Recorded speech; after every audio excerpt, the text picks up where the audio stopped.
Bonjour tout le monde. Aujourd'hui, je vais vous parler d'un sujet qui va toucher de plus en plus de Québécois dans les prochaines années, la qualité de vie de nos aînés. Je veux en profiter aussi pour vous parler de santé et d'imputabilité. On le sait, la population québécoise vieillit, ce qu'on appelle les baby boomers, et j'en fais partie, vont éventuellement prendre leur retraite. Il va y avoir des défis à relever financièrement, mais ce qu'on voit déjà chez plusieurs aînés, c'est quand même, dans beaucoup de cas, puis on l'oublie, l'insécurité financière.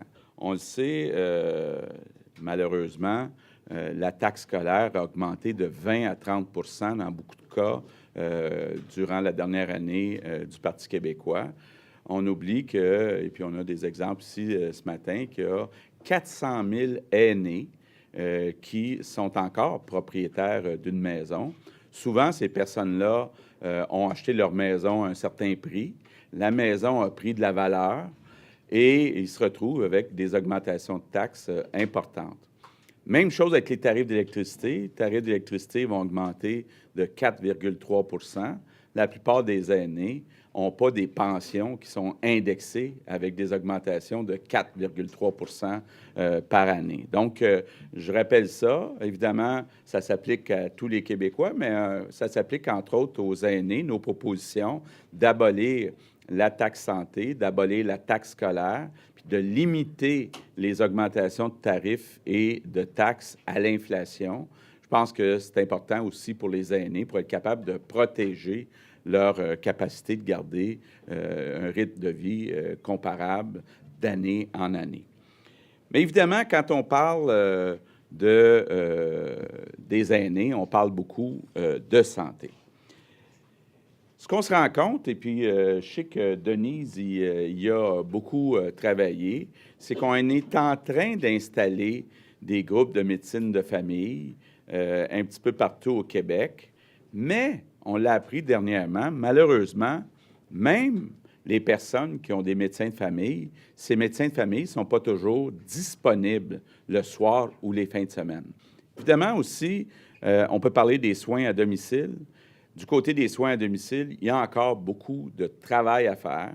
Pourtant, on le sait, puis on le répète, financièrement, ça coûte beaucoup moins cher de donner des services et des soins à domicile que d'avoir une personne qui se retrouve en CHSLD ou qui prend une espèce d'abonnement une fois par mois à se ramasser à l'urgence. Ça coûte beaucoup plus cher. Donc, si les gens demandent des questions, comment on peut offrir plus de soins à domicile? Bien, on fait des économies quand on améliore les soins à domicile. Ce qu'on propose à la Coalition Avenir Québec, c'est d'abord d'abolir les agences de santé. Pourquoi? Pour responsabiliser les C3S, ce qu'on appelle les centres de services et de santé et de services sociaux. Parce qu'actuellement, les C3S gèrent les CLSC, dont gèrent une partie de la première ligne. Par contre, on sait qu'une partie importante de la première ligne aussi, ce sont des cliniques privées, mais quand je dis privé, c'est qu'on peut utiliser sa carte d'assurance maladie. L'autre chose qu'il faut changer dans le réseau, c'est de changer la rémunération des médecins de famille.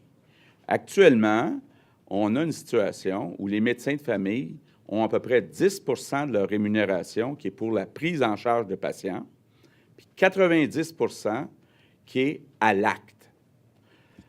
Quand on regarde dans des provinces comme la Colombie-Britannique ou dans certains pays où on a réussi à donner un médecin de famille à tout le monde avec un ratio qui est comparable à ce qu'on a au Québec, donc on ne manque pas de médecins de famille, bien, la rémunération est davantage axée sur la prise en charge.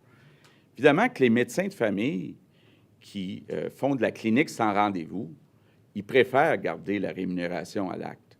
Mais il faut avoir le courage de s'asseoir avec la FMOQ puis de modifier cette rémunération-là. C'est clairement pas l'intention ni de Mme Marois, ni de M. Couillard, mais c'est essentiel pour être capable de donner un signal, un incitatif pour que les médecins de famille soient capables de prendre en charge environ 1000 patients, dépendamment du degré d'autonomie des différentes personnes. Mais nous, on est convaincus que sur 4 ans, on est capable, en responsabilisant les C3S, non seulement de donner un médecin de famille disponible 7 jours par semaine à chaque personne au Québec, mais aussi d'être capable de donner les soins à domicile. Puis, en bout de ligne, c'est la seule façon qu'on va désengorger les urgences de nos hôpitaux. Donc, je termine en vous disant qu'au cours des derniers mois, on a beaucoup parlé de mourir dans la dignité, mais moi, j'aimerais ça beaucoup qu'on parle aussi de vivre dans la dignité. C'est une question de respect puis de devoir envers les personnes qui ont bâti le Québec.